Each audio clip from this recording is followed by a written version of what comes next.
All right. I am anxious to see what Dustin does for us today. But first, I wanted to welcome all of you into our studio. We are trying something new this time around. We are trying to get people to come in person and have more interaction with our artists. This is our monthly demo artist. And we are doing our February artist today. We are a nonprofit Society of West Coast Artists, and we rely on membership income to sustain us. So if you're not a member, please consider joining. If you do join, one of the benefits of being a member is you get to show your artwork in our gallery, as you can see on the walls here. So today we have Dustin Adamson, who is an oil painter, and he will be demonstrating portrait painting in oils based on the French academic methods taught in the atelier system. The demo will emphasize a strong visual impression through the use of value, but will also touch on the use of color and color theory. Dustin Adamson is an emerging American artist trained in the classic tradition of painting and drawing. After graduating with distinction from San Diego State University, he began to study figurative drawing, painting, and sculpture with Justin Hess and Alicia Onzio, is that right? Yeah. For several years in the Bay Area. Oh, wait a minute. And human anatomy with Noah Buchanan. Sorry about that. After studying for several years in the Bay Area, he moved to New Jersey and studied at the Florence Academy of Art, US. During his studies at the Florence Academy of Art, US, Dustin received numerous awards and scholarships, including an award for Painting of the Year and the position of teaching assistant. So I would like to welcome Dustin to our February artist demonstration. All right, thank you, Jim. Yeah, thank you for the wonderful intro, and thank you all for coming. So I guess we'll just jump right into it. We're going to be working from photograph today. As you can tell, I kind of jump started already. I basically worked on what's known as a transfer drawing. So from photograph, I did a very simple charcoal drawing, just to get the focusing on the contour, keeping everything very simple in the way that like a lot of straight lines, clear drawing, because the aim was to trace that with tracing paper, and then I transfer that to a canvas. The way I do that is I just flip the tracing paper over, rub charcoal on the back, put it on the canvas, go over with a ballpoint pen. When I take it off, there's a very faint line transferred to that canvas. And then I go over that line with raw umber, let it dry. So it's all ready for today. As you can tell, it's the actual canvas, it's bigger than my initial drawing. I just, on a scanner, photocopied it and just blew it up because I wanted it to be visible for you guys. But typically I work with like this kind of scale. Okay, so, and I find that I have a lot of success with doing a transfer drawing first. I know some people, they'll just start painting with oil, or they'll just start using charcoal on the canvas. I like doing that way, but I find that I don't get such a result that I really like, or it takes a long time to get there. Yeah. Because as soon as I start painting, start to lose the drawing a little bit, and then it starts kind of going in weird directions, and I have to like turn it around, put it against the wall, and not think about it for a couple weeks, and then go back to it. But this is, I find, to be a little more streamlined of a process. So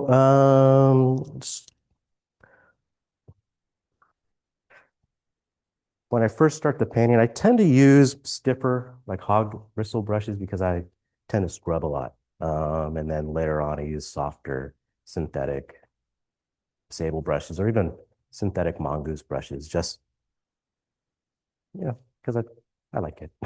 Anyway, going over the palette a little bit.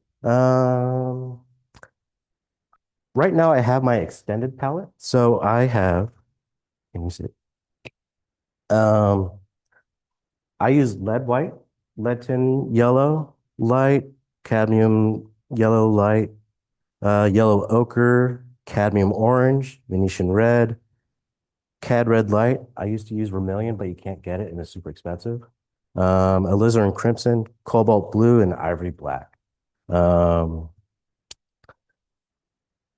when I use a limited palette, and I teach with a limited palette most of the time, it's just going to be, well, for students, I use titanium white, but I use lead white, yellow ochre, either Venetian red or cadmium red light. Um, Venetian red is just going to be an earth tone, little more muted of a tone versus the cad red light, which is a lot more chromatic, a lot brighter, and ivory black. So with the limited palette, there is no blue because when you mix ivory black with white, it kind of gives off a cool gray tone. When you're using that limited palette, it really looks blue. And I find it really nice for if you are painting someone with blue eyes. It gives a perfect kind of blue hue to that eye color because if you use like ultramarine and you start painting the eyes like that, they look like they're from the movie Dune. Little too intense of a color, so it tends to be a little more muted. But I do have my expanded palette, and I'll go over why I have my expanded palette. But there's a row of colors below my initial colors I talked about. And that's what I call my value string. So it's going from light to dark in a generic flesh tone um, color I make out of combination of yellow, lead white or titanium white, yellow ochre, Venetian red, ivory black. It's some combination of that. And I tend to mix an odd number of colors. So either 5 or 7 colors. Odd number because you start with a halftone, which is the value between your lightest light and your darkest dark. And then I'll mix from that halftone. If I'm going towards the light side, I just add a little more white with a touch of yellow ochre, just so it doesn't get white and chalky.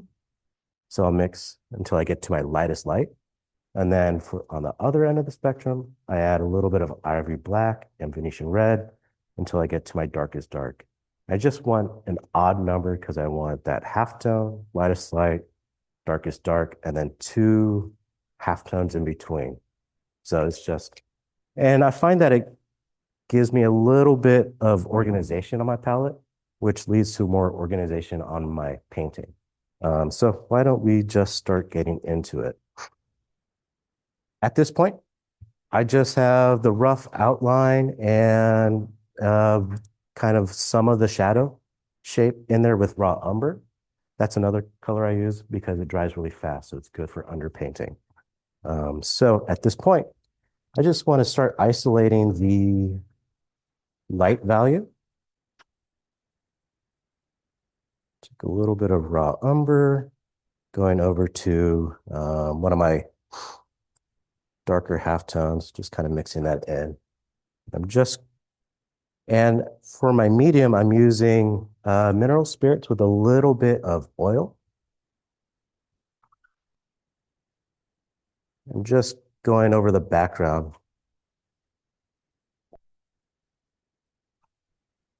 If you notice, I didn't tone my canvas. A lot of people will tone the canvas. I find that when I'm doing that initial transfer process where I'm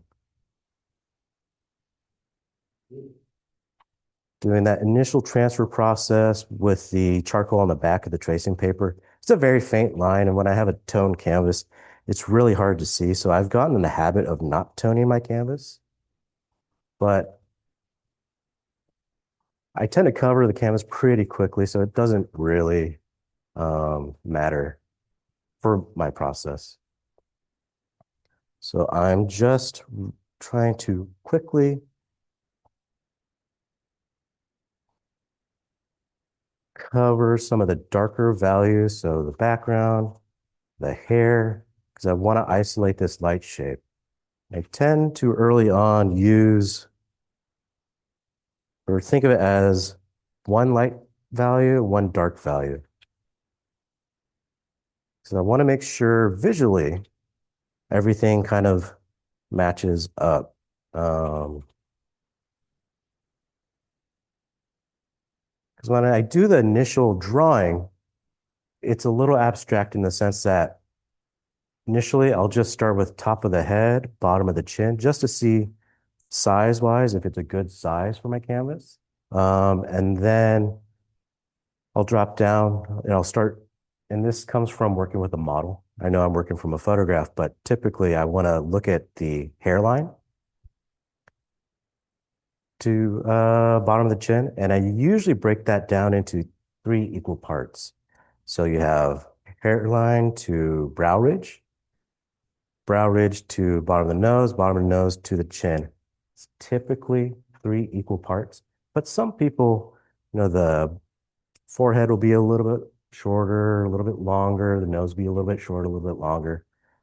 But that's the typical, like the average proportion. And then if it does change, I do take that into consideration and I just break that down into thirds and I'll use what's known as comparative measurement.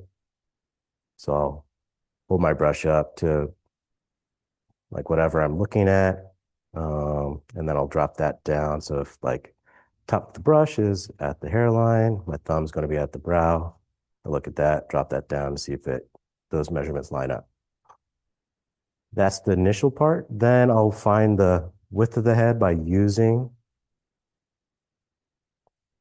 like different measurements just to roughly get this overall shape onto the canvas.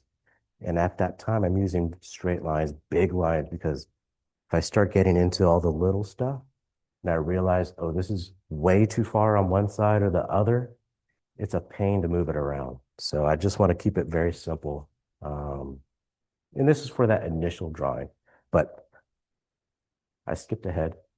So we're going to get into the painting. So because that initial kind of, it's hard for some people to get into that kind of abstract, more academic way of blocking in.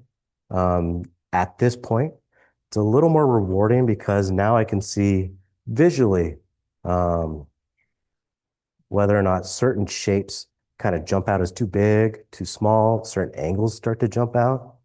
Because if I'm just working with line the whole time, there's a certain point where you get diminishing returns on moving things around just because I don't have the context of value. Now that I have value on there, I don't need all these brushes.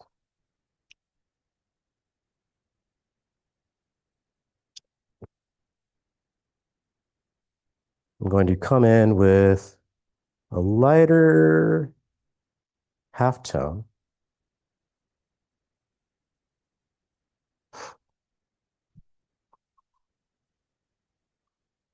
To start covering up some of this white of the canvas.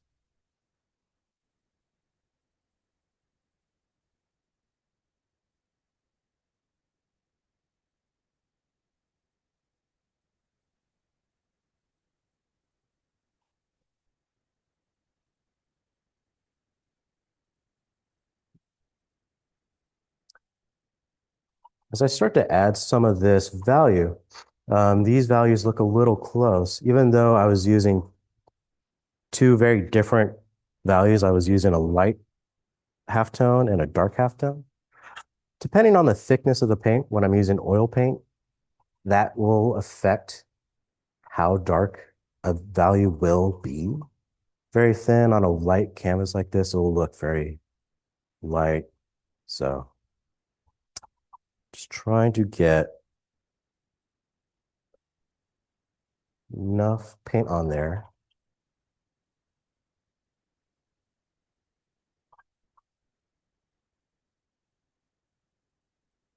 So I can judge some distances. And this is just that initial phase. And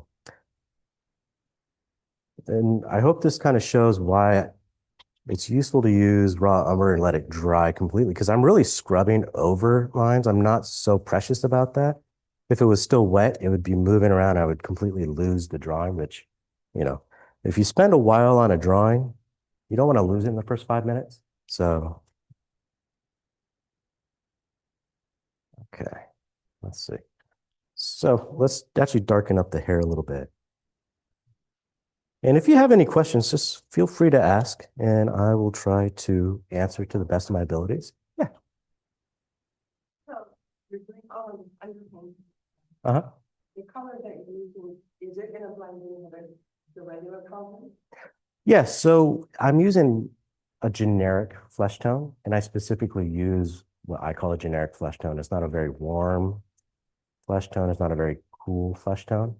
But I find with that range, that value range, like over there, I have examples of different processes. Both paintings were done with the same value string. It's just that painting that's on the top, that darker complexion was just some more of the darker values on my value string. The painting on the bottom just had more of the lighter values, but it still started at the same place. The flesh, Yeah. is it gonna, when you paint it on, is it gonna pick up the color that's already in there because it's wet? Yeah, so it will start mixing in with this initial phase. And I kind of want that to happen because, yeah, so it will desaturate a little bit. And if I find that it gets too desaturated, then I'll use those more chromatic colors um, to make those adjustments. But yeah, good question.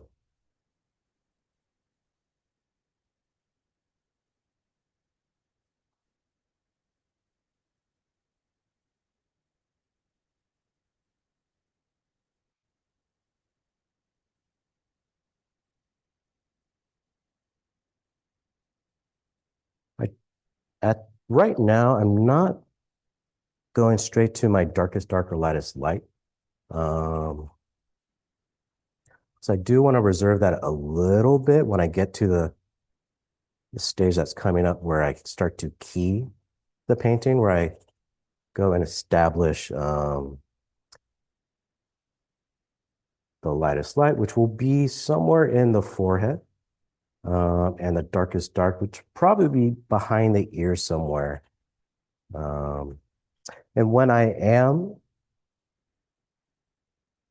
looking at values, I want to make sure I squint down a little bit because there's a lot of detail. If I start looking directly into like detail, like say in the nose with the nostril, the eye with the iris and the pupil, start to look into there, I see a lot of different values. But if I want to squint down because I want to get the overall shape and the average value of all that, because it's the big relationships in the early start of painting that is important. And especially when you're trying to find likeness for somebody. If I see my friend kind of walking down the street, I can tell it's my friend a couple blocks off because of general shape of the hair, just like how the shadows hit their face. It's not because I can see the color of their eye from like 2 blocks away. So you're going from big to small. So let's start to get some of the darker values. And since I'm using a stiffer hog's hair brush, I'm really scrubbing in because it keeps the paint kind of thin and I can see my initial lines. So I'm not losing that drawing. I can still see it, but I'm starting to get closer with the values. It allows me to be a little looser. And I find that when I'm painting, I go through cycles of having tighter drawing and then looser drawing because if I'm always kind of in that tighter drawing mindset, I just start going around and around and around and it doesn't really progress as fast as I want it to. I do kind of plan on having moments where uh, I just kind of loosen up, just kind of see what happens and then fix things.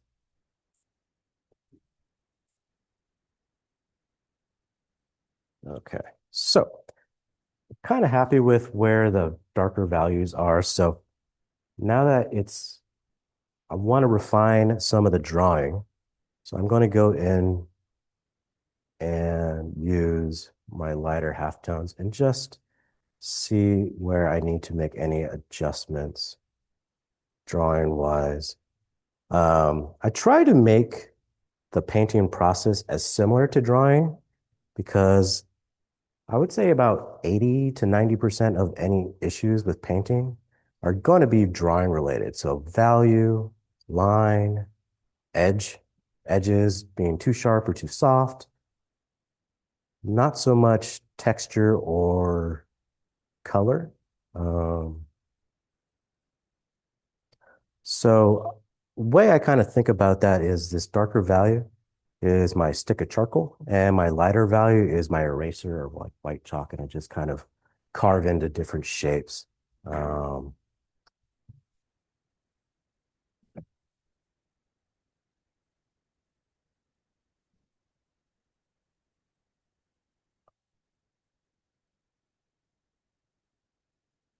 and it's still pretty, I'm just using my value string. I haven't mixed any color yet, so it's very monochromatic, just focusing on drawing.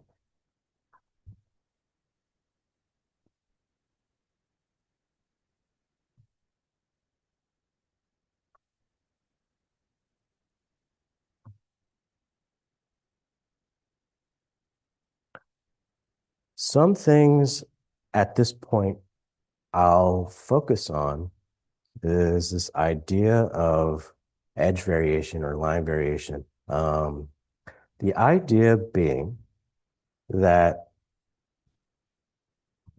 you have shadow shapes, right? There's two different kinds of shadow shapes that I consider. One being form shadow, one being cast shadow.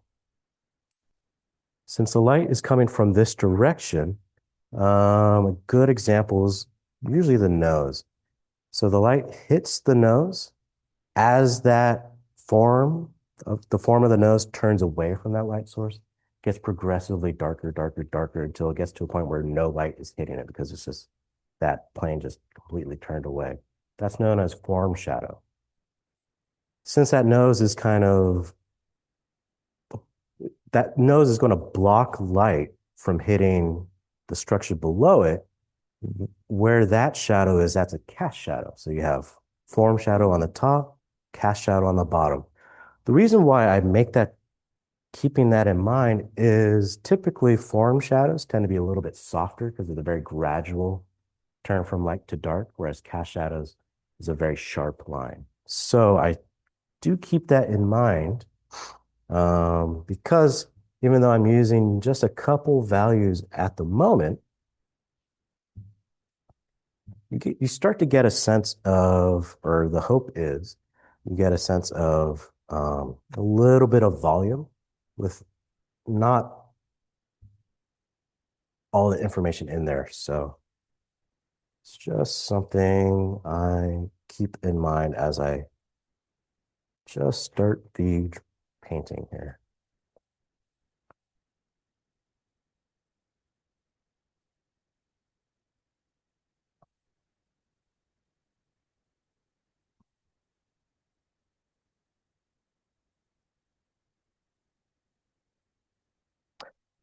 I'm just going to start using a slightly darker value on the bottom half of the face, just to kind of show that fall of light where it's brighter on the top and then gets progressively darker as we go, but it's not going to be as dark as any of the shadow shapes.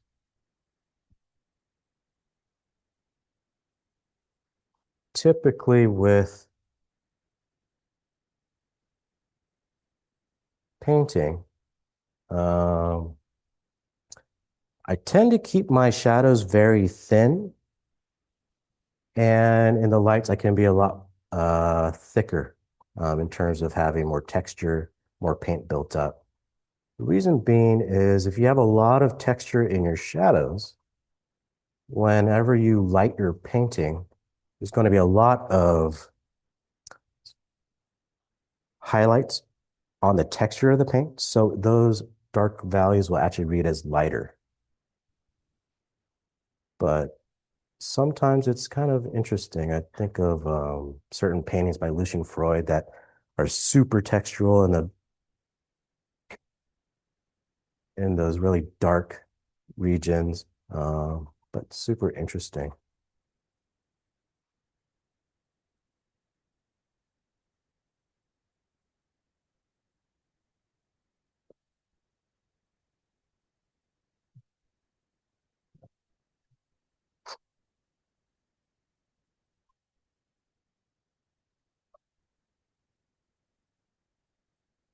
Yeah, just taking a moment, stepping back just to see if anything is getting lost or jumping out as being really off. Like that ear is kind of bothering me a little bit. Might just be it's looking a little too light. So I'm going to drop that value down. And I'm squinting down, squinting my eyes down so I can just see general light values. Everything's kind of compressing down.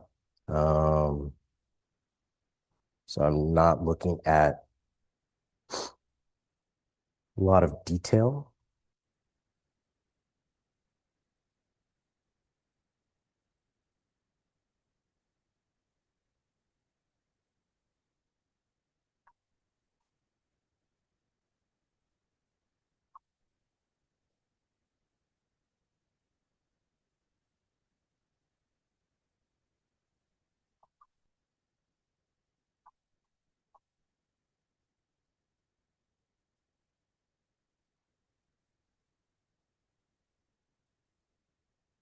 Okay, so I think I'm at a decent place, so where I can just stop covering the canvas and actually start going in and making a lot more specific decisions. So we'll probably start, let's see what really jumps out.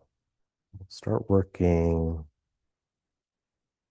Let's do the eye and then the nose and mouth region after. So, okay, let's just, With every portrait, would you start somewhere different depending on the person? yeah, there does tend to be some sense of every portrait, every painting kind of needing a different approach in a sense. Yeah. So this has a decent amount of shadow shape. So you get a strong sense of where the light's coming from. Really makes for a really nice, dramatic, kind of Baroque-esque painting. But I find a lot of if you have someone that wants you to do commission or something like that, they'll ask you to paint a picture for them and it's all flat light. Very different. So you need a different approach. Um, You're not working with traditional drawing for life per se. yeah, because if you have a lot of flat light, it stops becoming more about the values per se, and more about color. Because when you start, because everyone kind of knows that you can create form, volume with value. You can also create form with color and color shifts. So using warms, cools, just enough to kind of get through the more subtle forms to get to a couple areas where there's a lot more distinct drawing. And I find that to be a really cool way of composing how someone looks through your painting. Because if you put detail and sharp edges everywhere, because, you know, that's what we want to do whenever we're drawing is put more detail, um, it becomes overwhelming. It looks really interesting for about a minute, and then someone will like, oh, that's really cool. And then they'll walk away. Whereas you want the viewer to kind of look at your painting, look at your drawing for a little bit longer because you spend a lot of time on these things.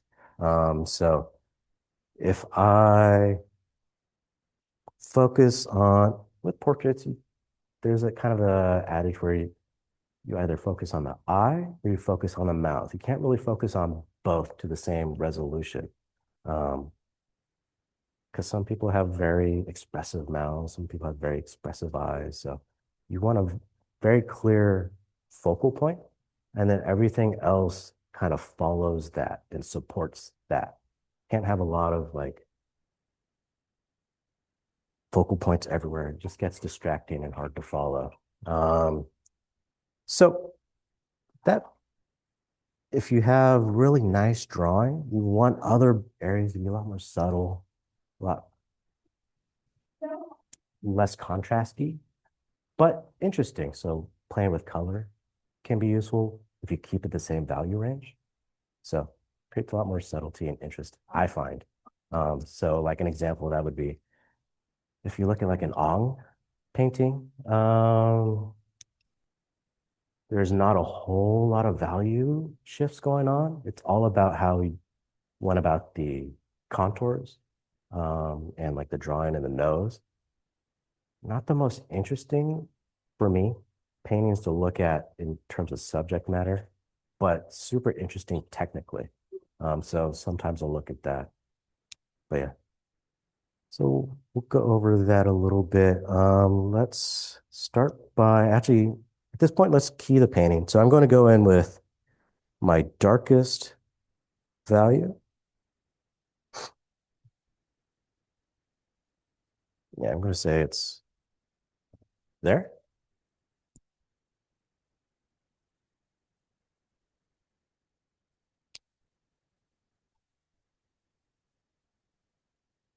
And then let's go in with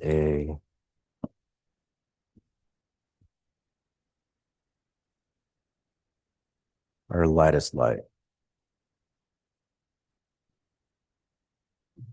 And just a quick mention about mediums and using mediums. I try not to over thin my paints. I don't want it to look super watery on the canvas to where a lot of people will use a lot of mineral spirits and it'll start to drip. It looks really cool, but um, it takes, it reduces the amount of oil that's in the paint, which leads to issues later on with like paint possibly cracking and falling off. Because if you think about oil paint, I think of it like a brick wall. Oil paint's made up of pigment and oil, typically linseed oil, could be walnut oil. The pigment are the bricks in the wall. The oil are the mortar. If you have too many bricks, not enough mortar, wall falls down. Too much mortar, not enough bricks, wall falls down. So you have to have a decent amount of both. My way of kind of doing that is not thinning it down to the point where it's dripping. I just want there to be enough. And for a medium, I just try, the only reason I use it is sometimes paint's just a little too thick out of the tube.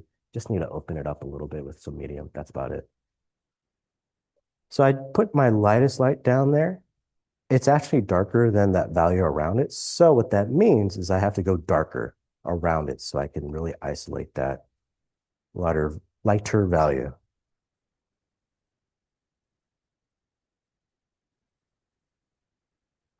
And while I do that, I notice that this is a little warmer.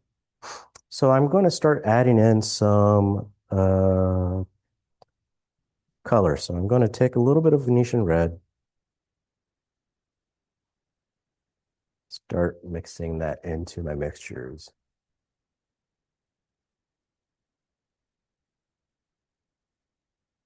Sometimes when you're establishing your darkest dark, your lightest light, it's also good to establish the warmest and coolest areas of the painting. Typically, as far as portraits, the head is going to have a lot more yellow in it. The cheeks are going to have a lot more red in it, and the jawline's going to have either green or blue in it. Just because, Your base. yeah, So then you're then with lightning, you're going back to that same base and then lightning. Again. Yeah. You're going back and forth. yeah. So I'm just mixing that into those initial values I had, because reason I'm doing that is because I don't want to make it darker.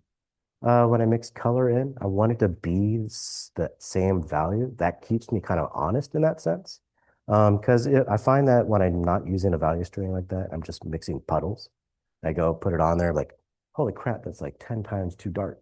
And then I have to either scrape that off, go back in, and I'd start fighting my paint. Whereas this allows me to kind of have an idea that it's going to be somewhat in the ballpark, and then I can just make adjustments there.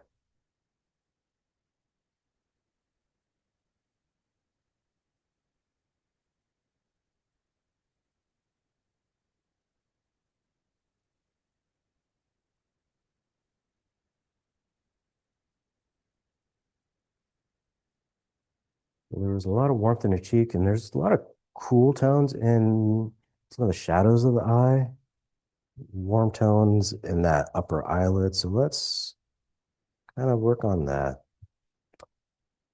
I tend to bounce around a lot when I'm painting. I don't know if it's ADD or something, but I find that it works for me, because if I just focus on one section too long and then I go to another area, I'm like, oh, wow, the eye is really big or really small.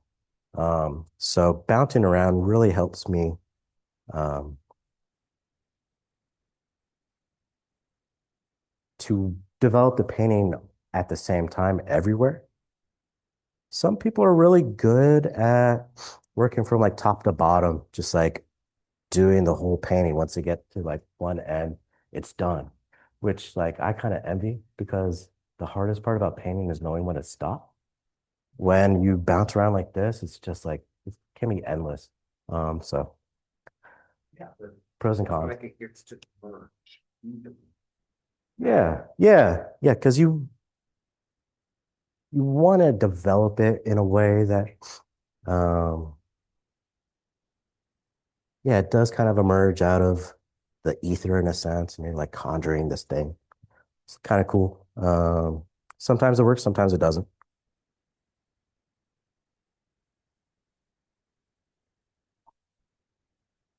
Let's darken that up.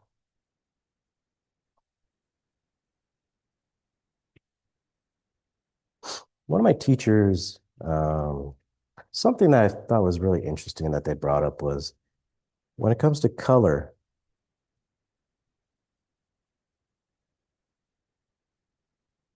he was like, I wonder, we hear a lot like there's the lights are warm, the halftone is cool, and the shadows are warm, or vice versa. That's kind of like a rule of thumb to go by. Um, I don't really think that's true, but it does help some people a lot. One of my teachers, he said, like, he's really interested in how Rembrandt used colors. And when, you know, I was in school, we were right across the river from New York City. So we went to the Met and went and saw the Juan de Pareja painting. And I was like, oh, all his colors are kind of all over the place. Doesn't really make sense. But as long as the values were correct and generally the temperature of the color was correct, it seemed to work. But since it was in temperature, when I'm talking about temperature, and I think about color in temperatures a lot versus specific colors, it's um, like your yellow ochres, your reds, your oranges is going to be warmer. Your greens, your blues, violet's going to be a little bit cooler. But within those, say, cadmium red light is going to be a lot warmer. Alizarin crimson is going to be a lot cooler of a tone. It's just kind of a shorthand way of me thinking about color. And it allows me to be a little more intuitive, I guess.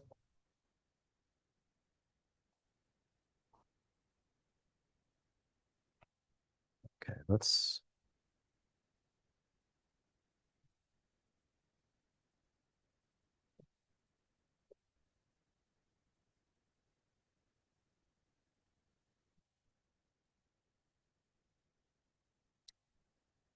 just going to work a little bit on this eye and just get that drawing back. And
so I'm just looking at the eye, focusing on the eye a little bit more. So I'm lightening this value here because I want that to be a little bit of a softer edge, which gives me room to have a sharper edge where like the eyelash comes out, the bottom of the eye is. So I want that contrast to really show in terms of line variation.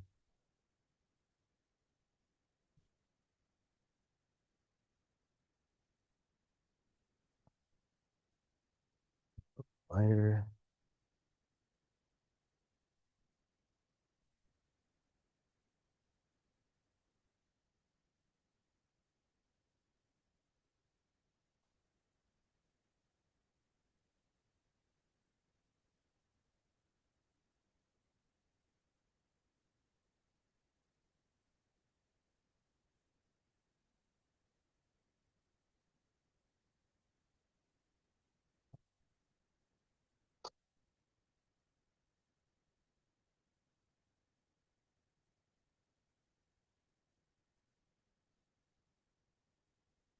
You want to start using a little bit thicker paint.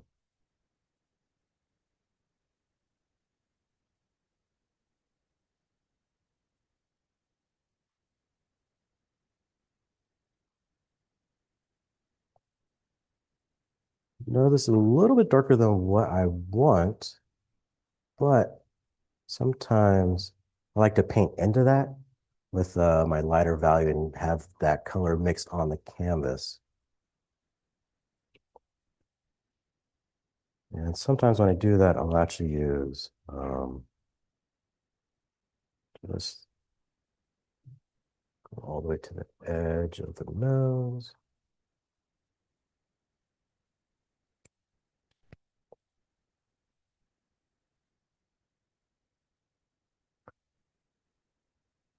One of my favorite colors to use is lead tin yellow light. Specifically when I'm lightening colors. Because if you ever hear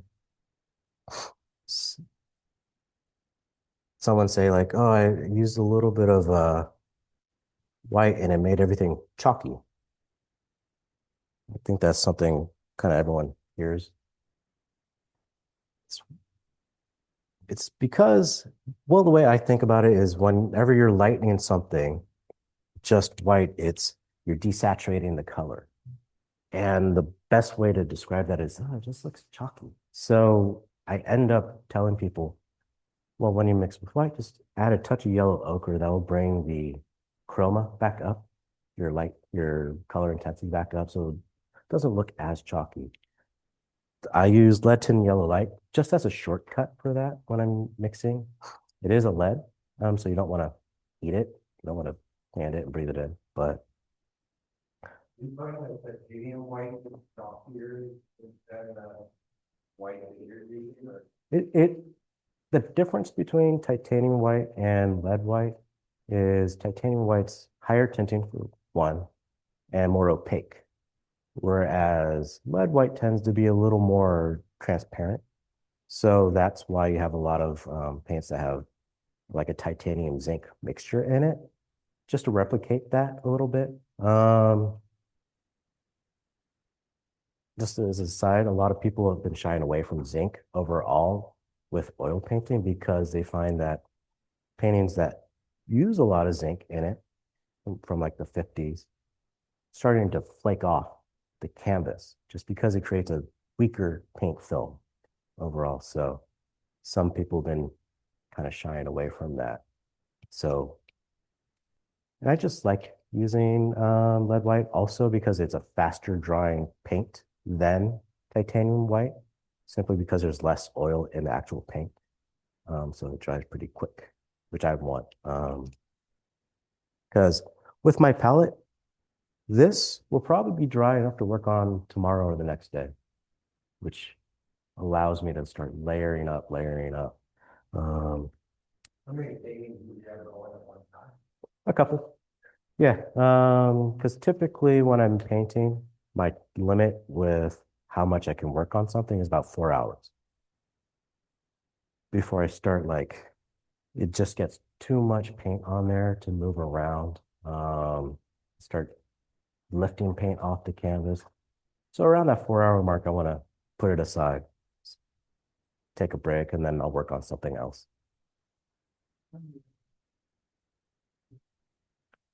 That's a hard question. You know, like that demo up top, that was probably 2 days. That one down there, that was a couple weeks. There's been paintings I've worked on for about a year. Um, for whatever reason, because sometimes it's things are going really well. And it just kind of comes off the brush. Sometimes it's a little harder. You kind of lose sight of what you're working on. Because with me, when I get it to a likeness, that's where I kind of start the actual creative process. I'm just trying to get to the likeness.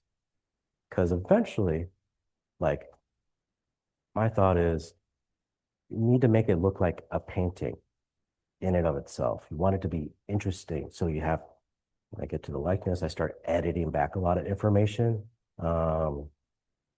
start introducing more abstract ideas like texture and color, and just see where it kind of goes from there. Just to make it a little more interesting, because reality is there's a lot of portraits out there. Why make another one? So you kind of have to answer that for yourself, and that's part of what creative license is. It's just figuring that out for yourself, figuring out what interests you, just kind of going along there. Yeah.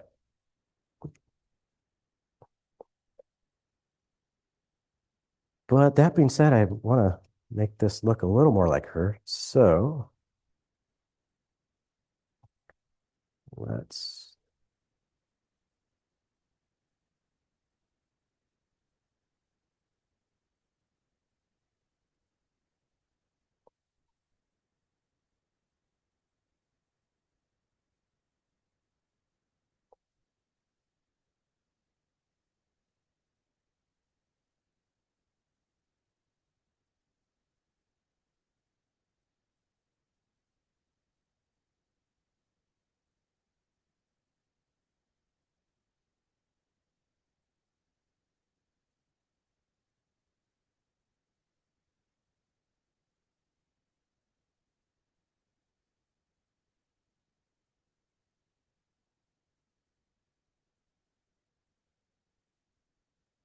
right now, the way I'm kind of laying down paint, I'm kind of following the form of the nose.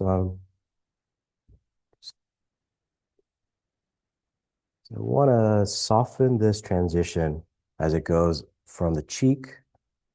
It collects a little bit of light as it changes direction. Gets a little bit dark, not darker, but the color shifts a little bit. Creates the illusion of it looking a little bit darker. Kind of going back to what I was talking about earlier with flat light versus strong light. If I try to make this side plane darker with value, it tends to be a giant shift. And you lose that softness of the character of her face. Um,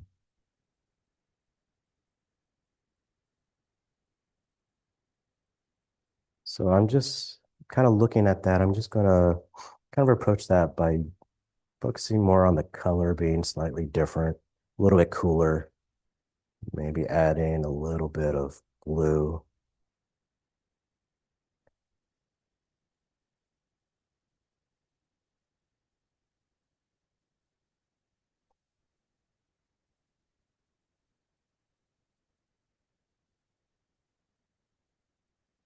Okay.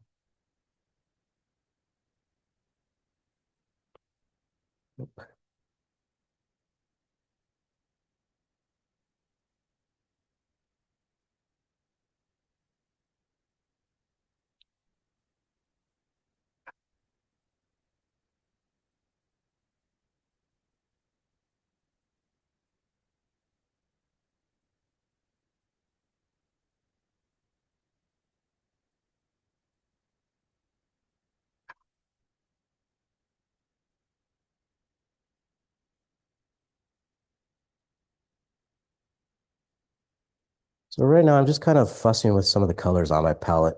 I'm picking my halftone value and underneath that making just like a pile of color, and I'm just trying to push it into a cooler um, color without changing the value too much. It's a little too dark, so I want to make it a little bit lighter.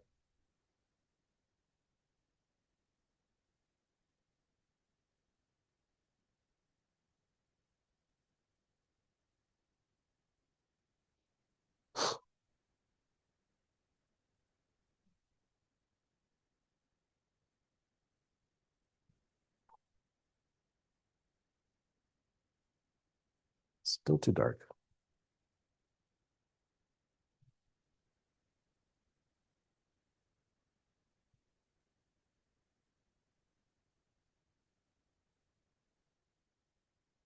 It's a little bit better.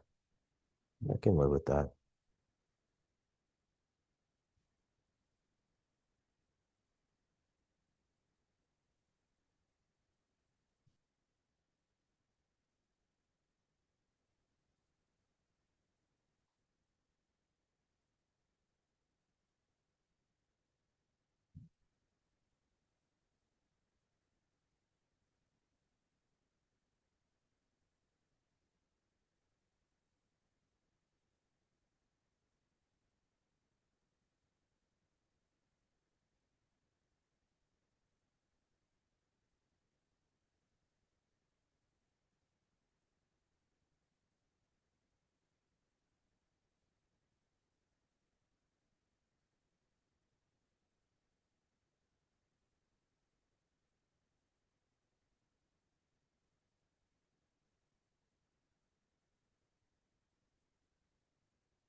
Just want to make sure this transition kind of fuses together. So I'm going to go over that a little bit with that lighter value. Actually might start switching to a softer brush.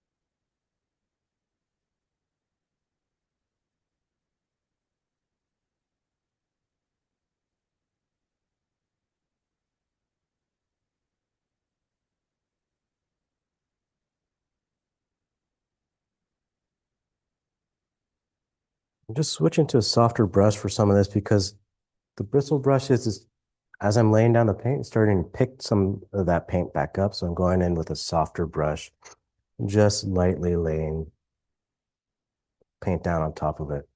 So it's not so much mixing, it's just kind of laying on top of those initial marks.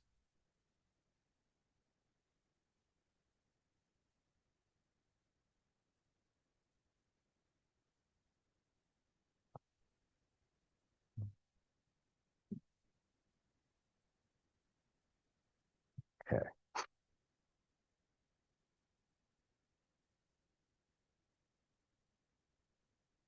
So I kind of have the eye where I want it for now. Work on that a little bit more, but I actually want to start jumping into the nose. Before I do that, I think should take a pause here.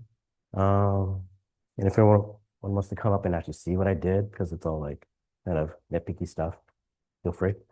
Do like a 10 minutes. Cool.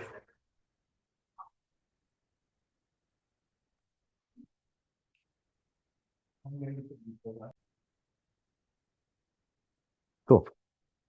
All right. So since just took a little bit of a break, basically I just looked at my painting to see if just kind of getting a game plan to see what I should do next. Excuse me, could we have quiet, please? Thank you. So just kind of stepping back for a little bit, I think my game plan for the rest of the session is I'm going to focus on this kind of subtle, like half tone of the cheek. Going to darken the ear a little bit, maybe just look at some of the warmth of the ear as that kind of reflected light kind of bounces through the ear, kind of illuminates, gives us a little bit of warmth. And then as I work that, I'm going to jump back over to the nose and maybe even the top of the mouth if time permits. Um, but yeah, so right now I'm going to focus on this section here and see where that takes us. Um, okay. And you can tell if you notice, I'm holding a bunch of brushes. I tend to work with a lot of brushes, and I try to keep certain values on certain brushes.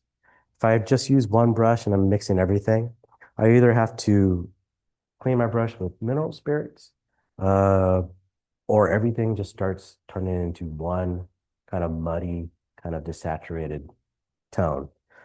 I tend not to use a lot of mineral spirits when I'm in terms of like cleaning my brushes because starting to add too much paint thinner into the paint. It starts to like drip, and I want to control that a little bit. So going to use my halftone value, just start working, following along that initial shape I have.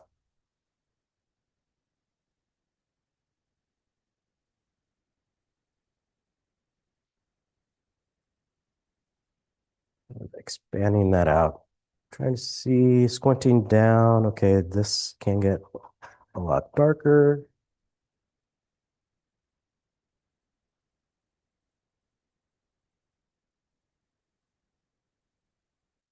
It can get a little bit darker than that. So jump over to the darker value on my string.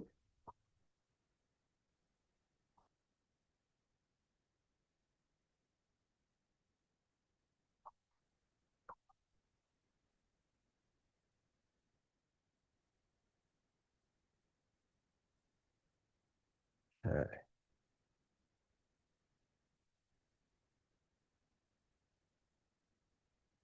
So that gives us a little more range value-wise to just have a little bit of a darker value there, just to kind of emphasize the structure of the cheekbone. So you have light hitting the top of the cheekbone. As that form turns away, it gets a little bit darker, darker, darker.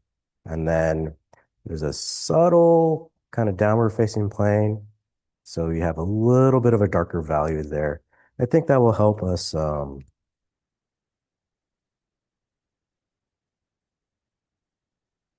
little bit if we have a slightly darker value there, just to kind of reinforce that structure of the cheek. That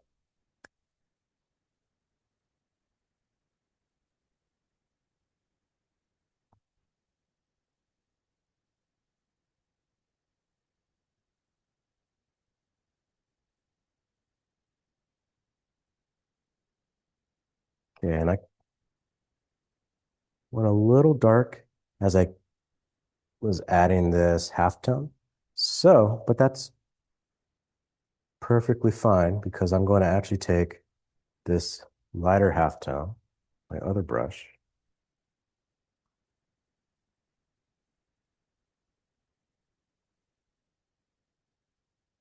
and paint into it. So I'm starting to make a little bit of a transition there.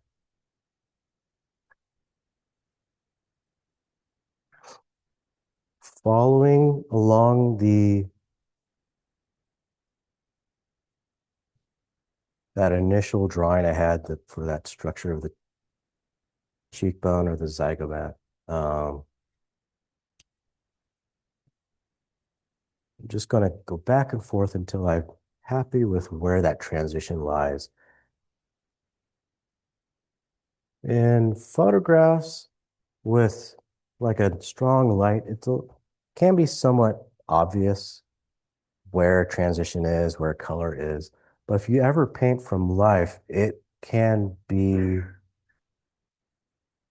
endless in terms of where that transition ends, where it starts, what color it is, because if like a cloud moves across the sky a certain way, all of a sudden the temperatures shift.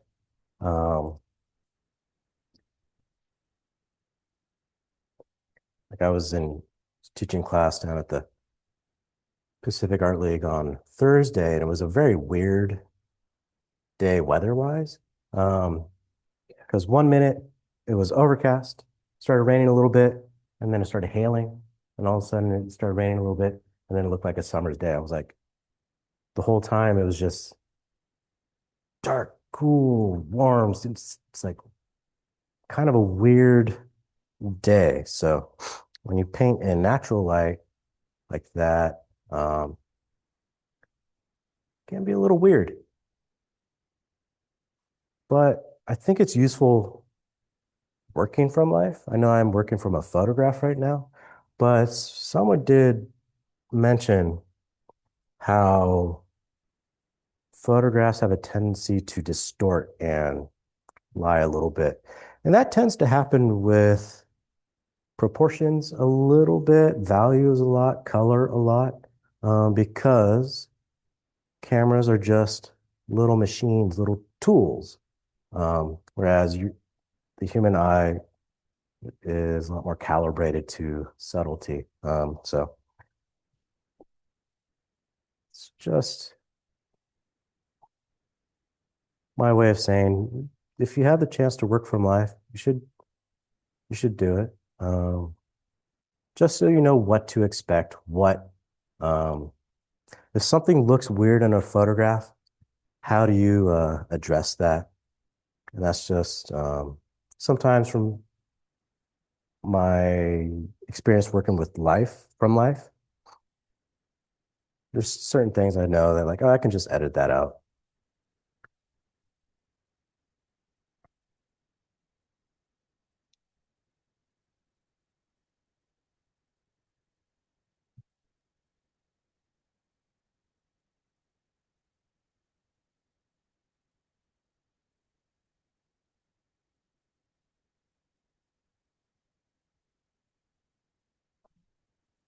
One thing that kind of follows along with what I was just talking about was this area here, this cheekbone. One of my favorite places to work on portrait because there's a lot of subtlety in there. If you just kind of look at it, it looks pretty flat. I know it's not flat because there's an upward facing plane, then it cuts down a little bit for describe this plane, and then there's this kind of slightly up facing plane that view goes from the nose into the cheek, and then slightly downward facing plane, then it goes to another upward facing plane. I know that because working from life, you can walk around the model and you can actually see what is happening structure wise. But if you only work from photograph, sometimes that doesn't make sense. So that's why if you're only working with photograph, look at paintings, look at actual paintings, go to a museum, go to a gallery, look at paintings and kind of see like, oh, how does someone paint a hairline? How does someone paint the corner of the nose? And like actually pick out something you're specifically looking for and looking at old master paintings, like Legion of Honor or something. There's a couple like maybe a sergeant or might just be a Bonnat painting down at the Stanford Cantor Gallery. That's really interesting to look at. But that's how I tend to, when I go to museums and galleries, I want to look at very specific things. And it's probably one of the better ways, like if you don't have a teacher, but you're trying to get better at what you're doing, you have to rely on things like paintings on a wall. So, yeah, so that being said, I'm trying to paint in a way that does describe that structure of that cheekbone as it transitions into from the side of the head to the front of the head into the nose. Sometimes it is useful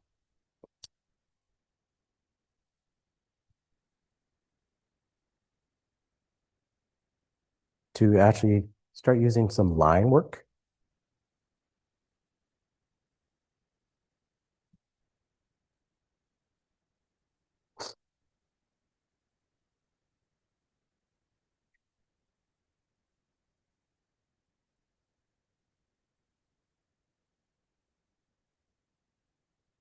Like this stuff probably wouldn't continue into the later stages of the painting, but I do want to use kind of investigate some of these areas a little bit more specifically. Um, and if I actually draw on there with line, like if I was just using charcoal or pencil, it really forces me to commit to a shape. Because once you start just kind of fusing different transitions together, you start getting into subtlety, but also ambiguity. So you want to balance that out with getting more specific structural shape. And it's always back and forth with that. Sometimes my work, it shows that in the final product, sometimes it doesn't.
darkening this ear.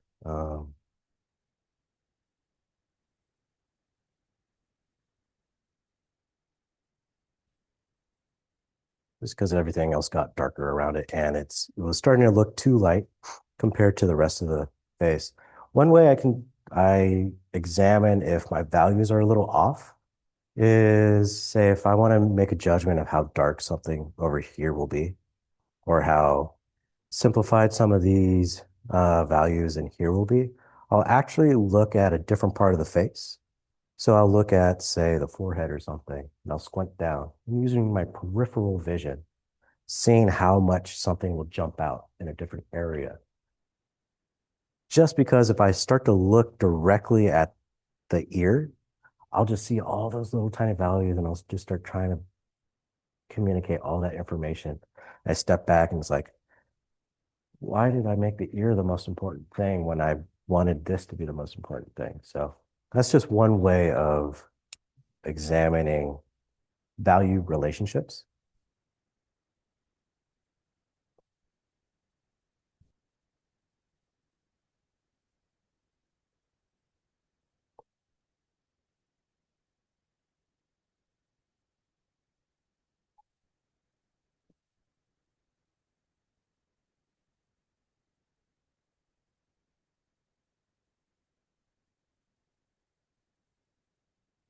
And then just trying to pull out some of the more important things, but in a very loose, loose way that it doesn't compete with any of the more important things. I don't want to spend the rest of the time on the ear. It's kind of,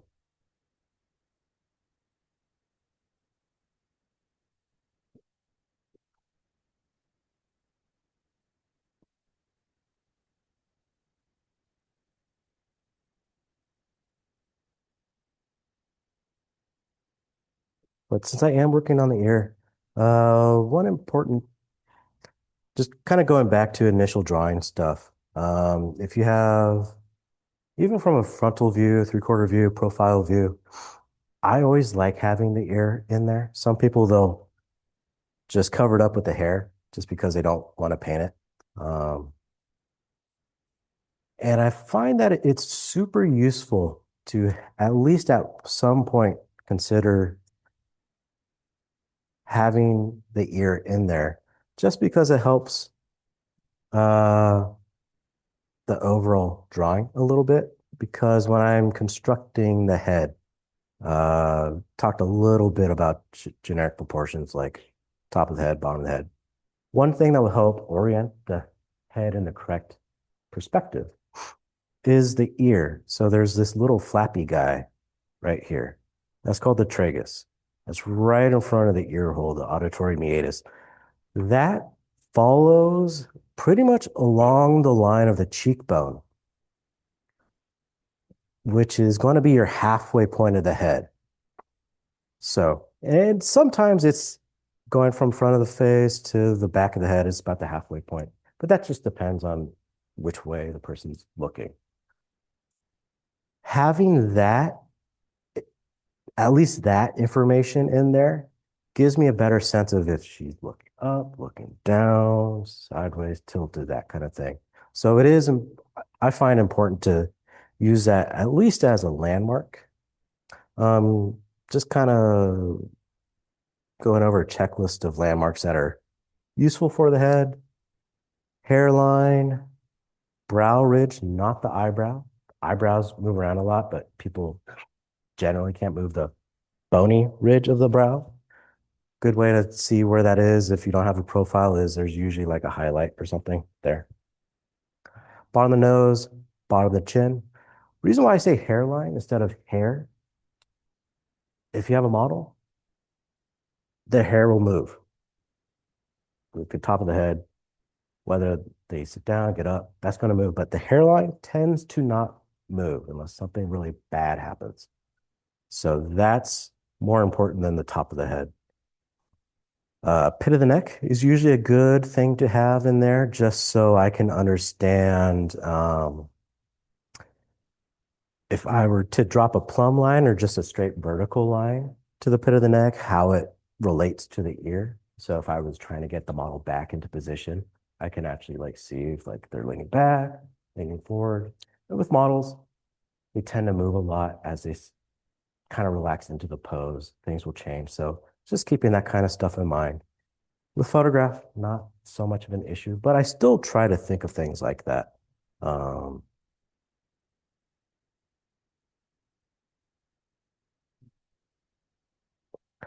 Another way of judging whether or not the overall shapes are in the correct spot,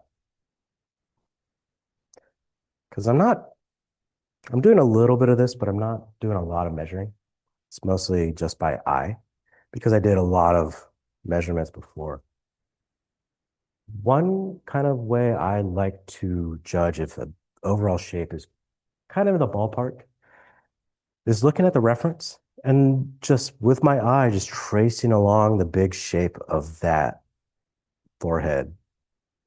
Just a couple times, just kind of like imagining I'm like, my eyes are like a little race car, just going around the circuit of that forehead. And then I'll go over here and I'll do that.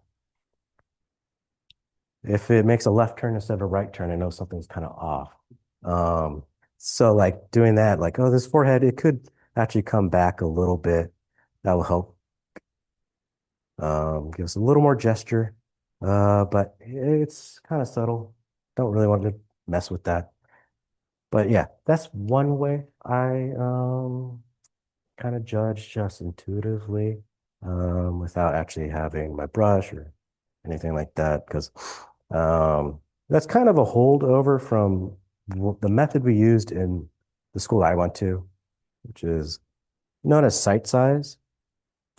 It's a method that if you've ever looked at John Singer Sargent photos of him working, he has some of the photos will have the canvas here and the model right next to it.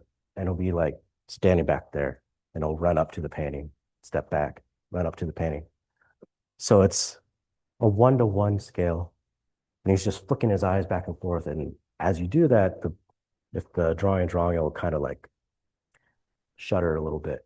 And then you can just uh, make any adjustments. And as the drawing was correct, he would pull the painting back to him. So he would just paint. If the drawing went bad, he would put it right back next to the sitter. And it makes for a really interesting, slightly different approach to painting, slightly different aesthetic, I guess. Because with Sargent, another person who got it's theorized that he sort of did it was Diego Velázquez. If you ever see the Las Meninas painting of like the little girl and in the dress with like he's like standing back with his next to his painting.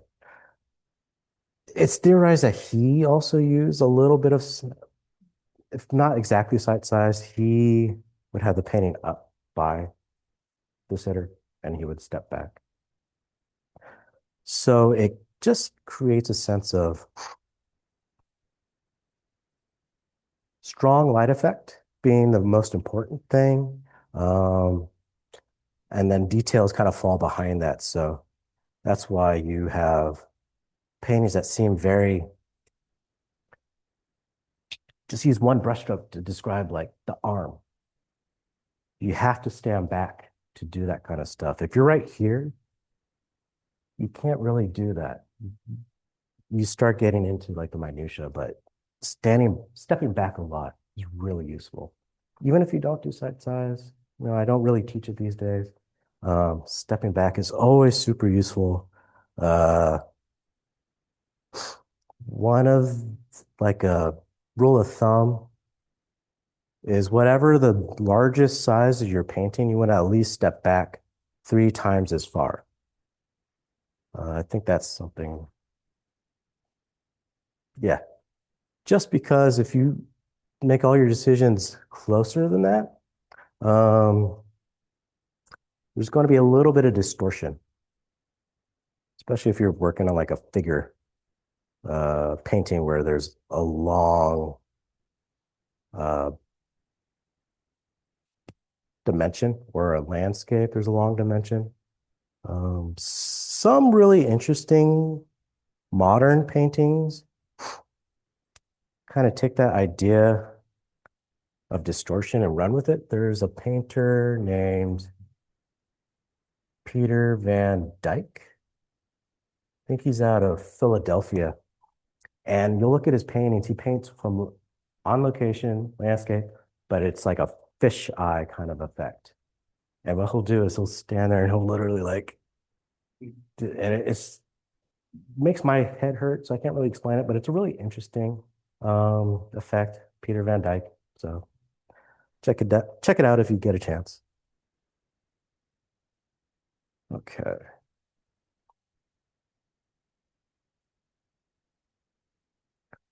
Any questions? No. Go. Let's jump back into the nose.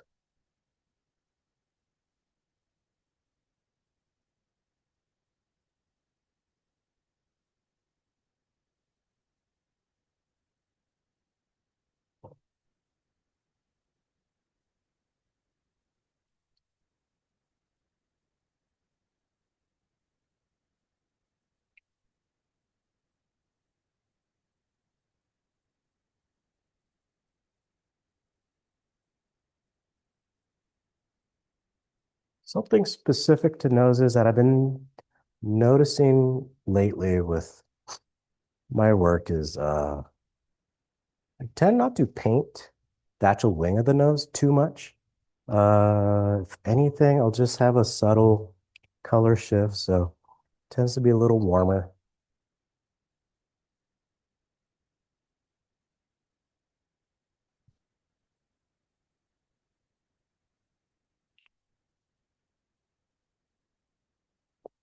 And then that kind of fold. Here, the value, it's not so dark, but sometimes you'll see uh, there's like a really dark value on that fold above the mouth. I find if you add that in, it does one of two things. It either ages the model or the subject you're painting, um, or say if I were to do it now, actually with the lines there, it kind of makes a feminine model a little more masculine. So I tend to underemphasize some of that information. Maybe a subtle color shift, maybe a subtle value shift, but not overemphasizing it.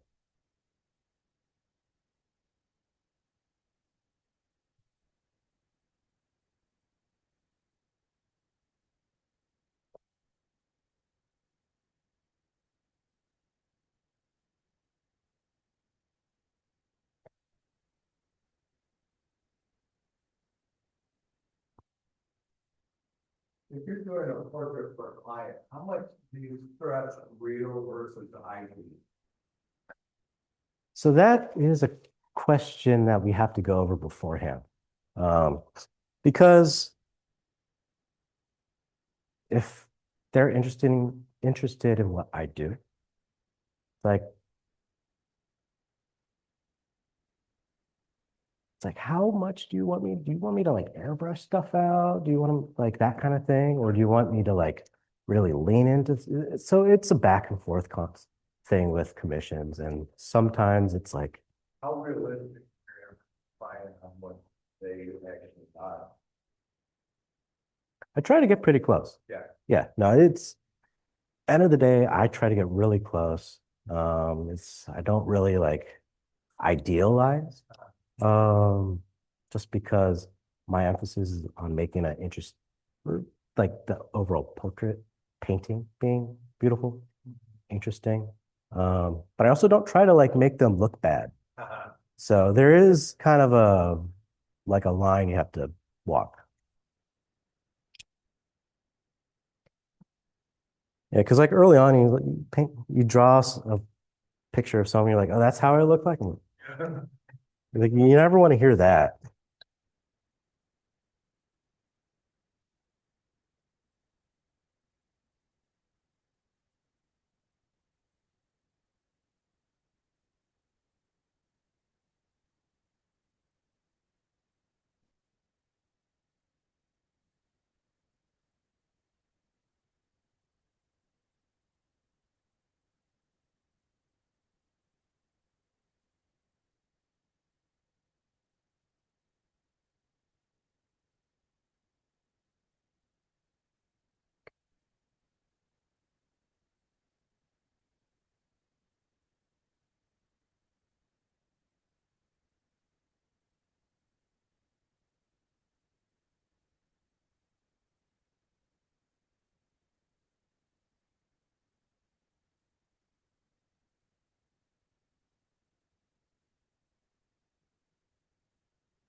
With the mouth, I find that there's a couple areas that I can have a little sharper.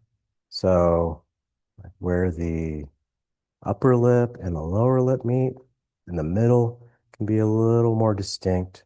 Corner of the mouth can be a little more distinct. That kind of angle in the middle of the upper part of the lip, that can be a little more distinct. Everything else can be a little more vague, a little softer. Um, just so the amount of information in there doesn't compete with, say, like if I were to put more information into the eye.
So I'm using a little bit of cobalt blue, mixing it with my lighter, um, halftone values, just to describe that this, I find there's a little bit of coolness on that upper lip as it turns away from the light above the mouth to that downward facing plane of the upper lip.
As I start getting a lot more specific with, say, the mouth, things are starting to show up as being like falling behind. And you see, gives me a little more context to how to push those forward. So noticing that the ball of the nose, the tip of the nose was looking a little cool. So I'm going to warm that up a little bit and actually darken the background behind it just to give us a little more contrast. Might do that as well.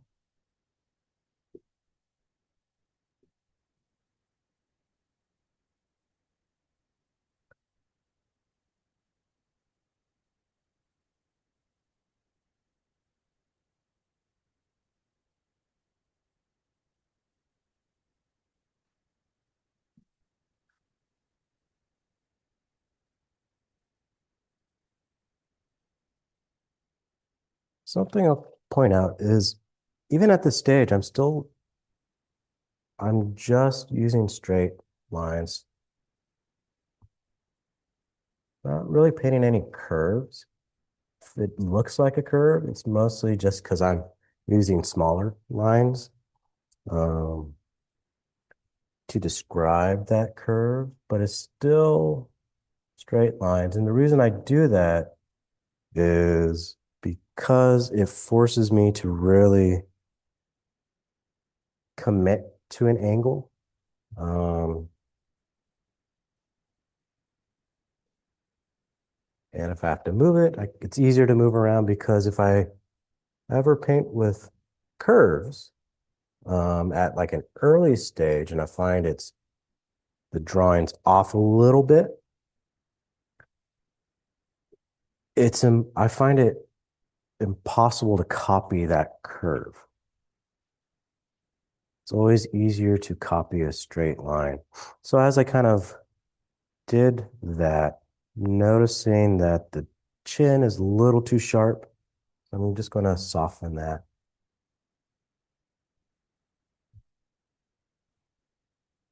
Round that off a little bit, still using straight lines, straight brush marks to do that.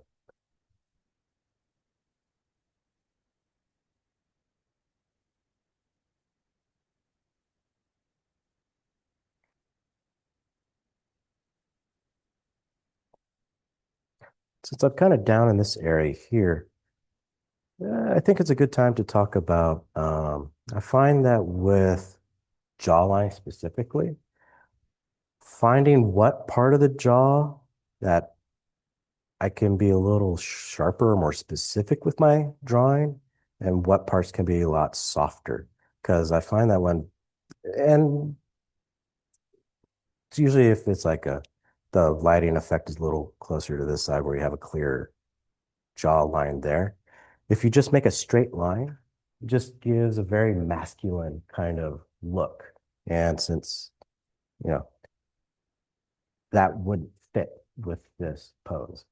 So I find that if I sharpen it up a little bit around the chin,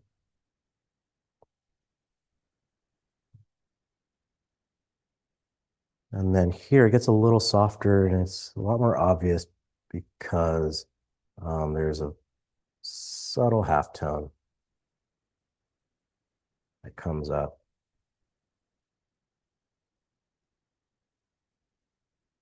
there. And I can redefine it a little bit around here.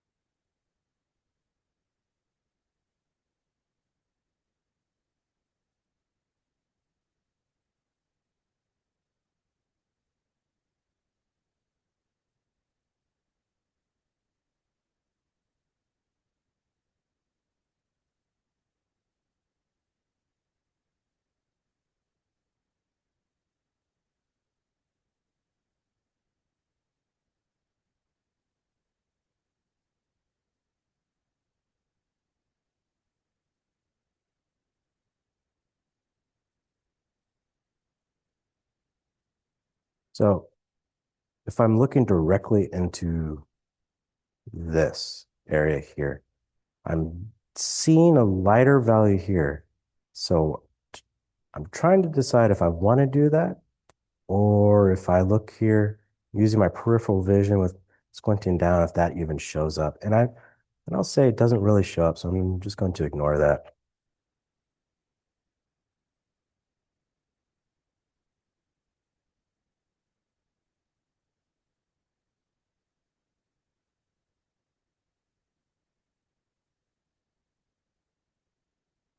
But I should clean up a little bit the value here where my pinky was.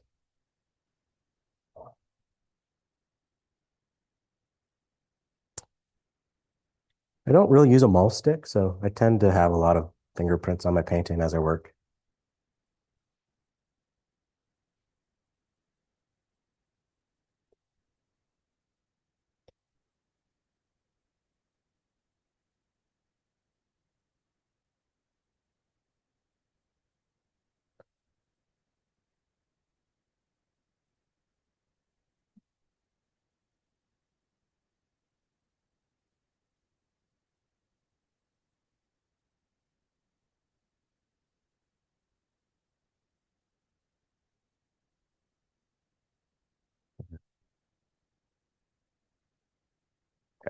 So if I were to continue this, um, I would probably jump back into the eye, work on that just a little bit longer, just to get a little more specific kind of cutting into this under the eye, starting to show where there the actual iris is, um, and then where the bottom eyelid would be, just a little bit.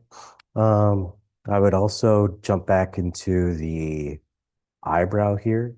Tend to want to make the bottom of the eyebrow that a little bit darker, a little bit more distinct. The top of the eyebrow is going to be a little bit softer just because more light's hitting it and see through it a little bit more. So that just tends to be a little bit softer. And then probably I would continue the painting around, just kind of like covering up the canvas entirely. Sometimes I don't, as you can see over there. And then, yeah, just maybe clean up some of this kind of brushwork, but I probably just leave that for the next time. Just let it completely dry and then go over it again, exactly like um, how I started here with that initial drawing. I would just do it again, just add a little more information, a little more context to any decisions I make. But yeah, basically, I go from big to small to small to small, still using straight lines, still thinking about value, a little bit about color. Because I really try to emphasize drawing is the most important part of painting for my process. Um, I tend to be a little more, not monochromatic, but just tonal, I guess. Just because I don't have a lot of really bright colors. Some paintings I do, it's a little bit different, but I tend to favor this approach where it's more about values, more about atmosphere and creating sharp, soft edges, and then having a little bit more color in certain areas just to create interest or variety. Because you can do like a really nice monochromatic painting, but just to push it over the edge, you want some extra variety. And you do that through color, you could do that through texture, stuff like that. So yeah, but I'll probably end it there for today. Any questions? Thank you. Yeah, thanks so much for yeah, thanks so much for coming in, and I hope you learned something or just enjoyed it. Yeah, cool. It's Yeah. big, just in like 20 minutes, what you did, how it changed. Hmm. From the ear to the nose or lips and everything, so. Yeah, cool.